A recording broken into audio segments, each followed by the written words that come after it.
Have you ever been the one who quietly slides their phone across the table and types, "Hey, any chance I could borrow $50 until Friday?" only to feel that familiar wave of shame wash over you the second you hit send? You're not alone. If you're someone who seems to always be borrowing a little here, a little there, from friends, family, coworkers, even the group chat, you've probably heard the labels: irresponsible, unreliable, maybe even a user. But what if I told you the exact opposite is true? What if the psychology of people who always borrow money isn't a story of failure at all, but a story of extraordinary human wiring?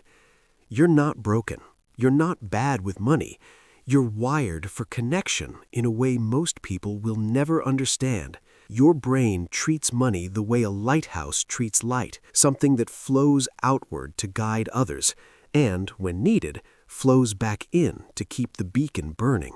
Today we're going to unpack exactly why you do this, what it reveals about your remarkable mind, and how this flaw is actually one of the most powerful social superpowers on the planet. Number 1, the courage to be vulnerable. Here's what nobody tells you. Asking to borrow money is one of the most vulnerable things a human being can do in modern society. In a culture obsessed with hustle harder and self-made, you have the rare courage to say out loud, "I need help right now." That single act requires lowering every shield your nervous system has built.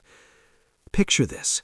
You're standing in your kitchen at 11 p.m., bills spread across the table like a losing hand of cards, and instead of spiraling alone, you text a friend. That moment is pure bravery.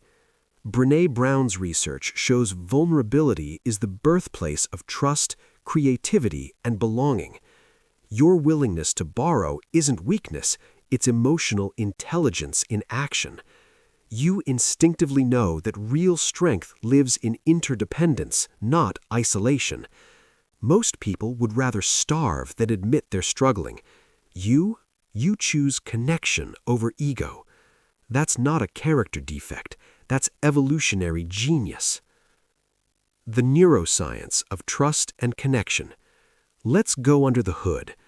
When you ask someone for money, two powerful things happen in your brain and theirs. First, your anterior cingulate cortex, the area that usually lights up like a Christmas tree when we fear social rejection, stays unusually calm. Studies from the University of California show that people who comfortably seek financial help have lower baseline activity in the social pain centers. In other words, your brain doesn't treat "I need help" as a threat, the way most people's brains do. At the same time, the person you ask experiences a surge of oxytocin, the bonding molecule.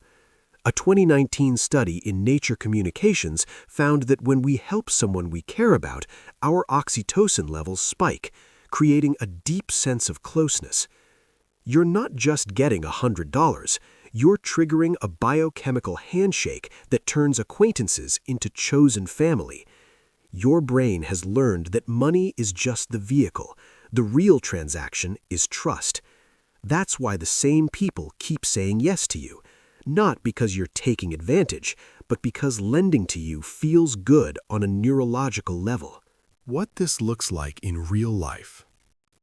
Let me paint you a picture. Sarah is a 34-year-old graphic designer. Every few months, she borrows from her cousin to cover a slow client month. But here's what nobody sees. Sarah is the one who drops everything to design free logos for her cousin's nonprofit. She's the friend who remembers birthdays, who drives people to the airport at 5 a.m., who listens for hours when someone's heart is breaking. Her borrowing isn't one way. It's part of a beautiful, invisible economy of care. Or take Marcus, the musician who's always borrowing rent from bandmates. In return, he writes songs for their weddings, plays free gigs for their kids' birthdays, and turns their ordinary moments into memories that last a lifetime. Money comes and goes, but the relationships he builds are permanent. That's the pattern I see over and over. People who borrow money are almost always people who give in every other currency: time, attention, creativity, emotional labor. Your ledger isn't unbalanced, it's just written in a different ink. The hidden superpower you carry. Here's the part that will make you sit up straighter. People who comfortably borrow money tend to be master networkers and community architects.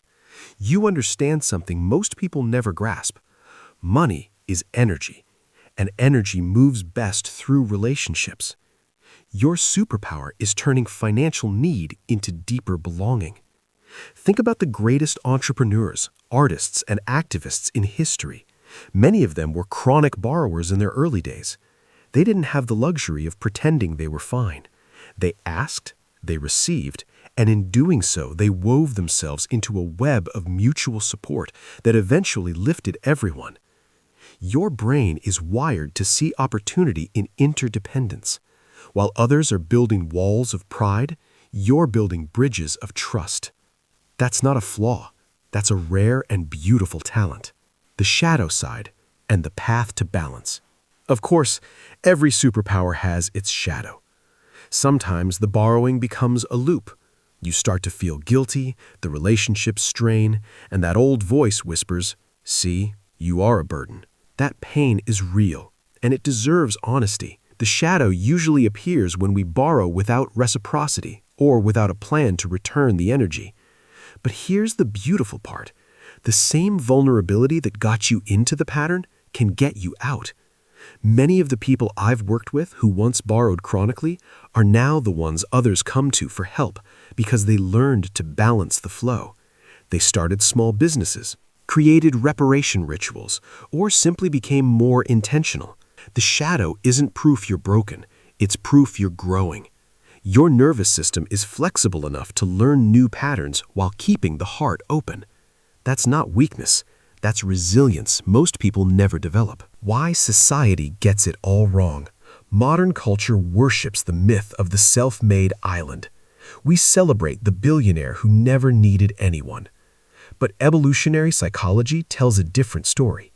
For 300,000 years, humans survived because we shared resources. The tribe that pooled food, tools, and shelter outlasted the lone wolves. Your instinct to borrow is an ancient survival strategy waking up in a world that pretends we're all separate. Society shames you because it's terrified of its own vulnerability. It needs you to stay quiet about needing help so the illusion of independence can continue. But you're living proof that that illusion is false. Every time you ask, you quietly challenge that myth. You remind people we're still tribal at heart. That's threatening to a culture built on competition. Don't let their discomfort become your shame. The beautiful outcome. The lighthouse you didn't know you were. So here's the poetic truth. You are the lighthouse. You stand in the storm of your own circumstances and still flash your light. Honest, steady, unafraid to say, "I need." And in doing so, you give every ship in the harbor permission to do the same. The people who borrow money and do it with integrity eventually become the ones others run to when their own lights flicker. You become the safe harbor, the person who understands struggle without judgment. Your life becomes a living example that needing help doesn't make you less, it makes the whole community stronger. You were never meant to do this alone. Your wiring knew that all along. So tell me in the comments, how has borrowing money shaped your closest relationships, for better or worse? What's one time asking for help actually brought you closer to someone? I read every single comment, and I promise you're not the only one. If this video made you feel seen, do me a favor. Hit that like button, subscribe, and turn on notifications.